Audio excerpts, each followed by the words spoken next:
morning, everybody. We're going out on the Ongava Game Reserve to explore and see what we can find. Anything from antelope to lions, rhinos. This morning is going to be all about exploring, seeing what we can find. We'll stop, we'll view anything we'll find and talk more about it. Right, a great start already, just right from the camp. The first opening, the first plains, we got some zebras right here, which are the plain zebras. We have two different species of zebras here in the reserve, which is the plain zebras that you see here, also known as the Brechel's zebras, and the other species would be the Hartmann's mountain zebra. So starting off with the difference between the two species, as you can see, these ones that you see here are the plain zebras. And the difference is that if you look at the legs of the plain zebras, they are more white compared to the mountain zebra. Mountain zebras have thicker black and white lines, so the black lines of the mountain zebra are actually more pronounced. So from a distance, if you get to see a mountain zebra, they have more darker legs compared to the plain zebras. The other difference is that the plain zebras, as you can see this zebra right here, the black lines coming from the back, from the backbone, goes right through down. They connect at the belly. And the mountain zebras have more of a white belly. So what you guys see here is that it's early morning. What they usually do in the night is they go up in open plains like this. Most of the plain animals like springbok, zebras, oryx, and so on would, for safety reasons, would sleep just in the middle of the plains, just for safety reasons. This just gives them a high chance of seeing when danger is approaching. And also you will see that they like to mix up, like zebras are known to stay mostly with the blue wildebeest.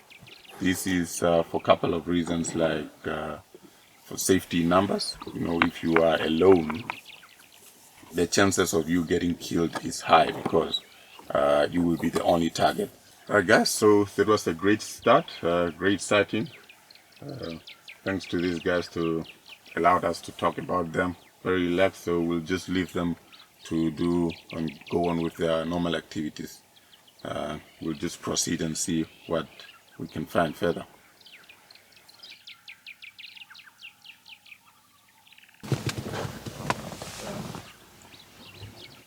Oh, beautiful. You can see the mother and the calf. Wow. What you can notice already is that these are white rhinos. Just by looking at the body shape, but especially the mouth part. You can see that very flat square compared to the black rhino. Actually, they just moved out of into the underbrush, covered now. But what happened was the calf left first, almost like she's in front. And that's typical of the white rhino, is the calf always leads the mother. You can just see her front end of her head. White rhinos have much longer front horns and a shorter back horn compared to the black rhino, which have almost equally length horns. They also have the white rhinos have a longer head or skull, which is quite lower or held lower to the ground, which makes it easier for them to graze. And as she's grazing, they normally feed, taking grass off in an arc. It's believed that these rhinos have evolved on the African continent, hence the fact that they've got the longer skull, the flattened mouth part, moved out onto the open African plains.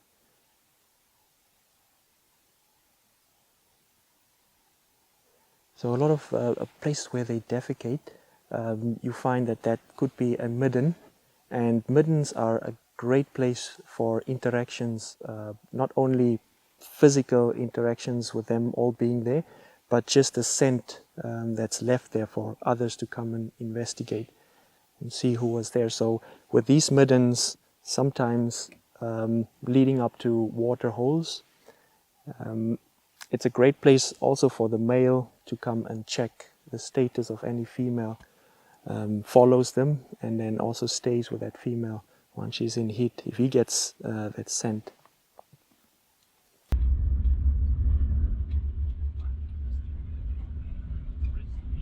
Behind me we've got the majestic giraffe, two big bulls. Of course, why I'm saying they're males is I can see that they're slightly darker. The spots on their bodies are slightly darker. And if you also have a closer look, their horns are thicker. And the one on the left hand side, you can see actually both of them, it seems that their left ossicone or horn is worn down, and it means that males fight a lot, and over time that kind of wears down the horns. These are the tallest mammals, and perfectly adapted to browse and forage on the top sections of the trees, getting all the nutrient-rich leaves. You'll see the giraffes using their tongue. It's almost a 40 centimeter long tongue, which is prehensile. It comes out, grabs whatever it selects, pulls it into its mouth. And of course they love acacias. The giraffe has got very viscous saliva, and this helps the spines glide off of its tongue, so it can accurately select the leaves and pull it in. It seems that they've had a little bit of what they needed and now moving off, not spending too much time, as they can sense that the tannin levels are rising.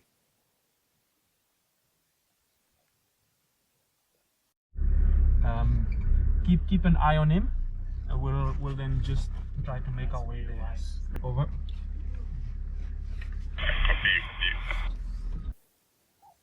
We've just come across a bull elephant, which is really exciting. It seems like he's relaxed, might cross the road if we're lucky. Oh, look at that. Those tusks are a little bit worn down, but that's pretty much what happens with elephants that live in this area, is that it's quite harsh and dry. Also not a lot of nutrient-rich food, and some minerals lacking, which makes the tusk brittle and they wear off. These guys can grow, on shoulder height, almost to about 3 meters. Also see the color is caused by the mud on the reserve, and mud is also used to cool the skin when they're out in the midday sun. But he's been feeding probably the most of the night into the early morning hours, slowly heading to some sort of a water source. But very relaxed. Those big ears are also used as a temperature regulator, almost like a vehicle's radiator. If you see them flapping their ears, this means that he's doing what he does best, is cooling himself off. Sometimes if you get a glance behind the ear, you'll see the lining of those big blood vessels that actually circulates almost all the blood in its body.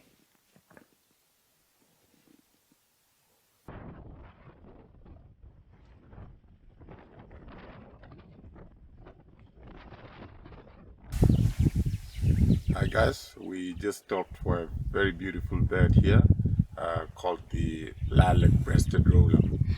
So normally We actually have two different species of rollers in this region. The lilac-breasted roller, which is the one we have right now, and the purple roller. These guys feed mostly on insects, butterflies, and all different types of insects. And occasionally, there has been records of them also feeding on small or baby birds, like helpless birds and so on.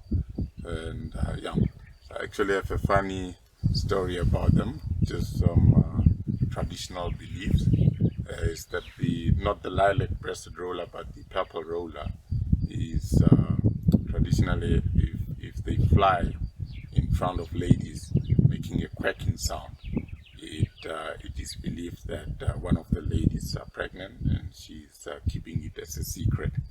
So yeah, if for one day you see a purple roller flying in front of your girlfriend, should be very suspicious. Hey? We have a big elephant bull here that you see. He's just feeding, slightly heading towards the watering hole. So what happens is that these guys are highly dependent on water. So what they do is for almost over 20 hours they would be feeding. And as you can see, the temperatures are now starting, it's around about close to 10 o'clock. The temperatures are now heating up. So slightly feeding slowly, they would head towards the watering hole. If you look at the forehead, the males have more of a round forehead compared to the females. The females are more, the forehead is more pointed, almost like a 90-degree angle. Females are much more smaller in size. Then you can see he only has one tusk. The tusk of the male is much more longer and thicker compared to the females. Females have more thinner and shorter tusks. These guys feed for over 20 hours just feeding. And this is because their digestive system is not very good. From what they feed, almost some like plus minus 30 to 35% get digested. These guys have a very, very important role in the ecosystem. So even when they eat like that, when they poo, it fertiles the soil, and you will see them a lot of times breaking trees and so on. It is, although you might think it's deforestation, I think it's very important that they do that, because the more they break big trees, the more it will give them the grass to grow. Just minimizes the competition of light with the grass. I'm not saying they should break down all the big trees. What a great end to a wonderful day. And just tune in tomorrow for another adventure. So take care and hope to see you soon.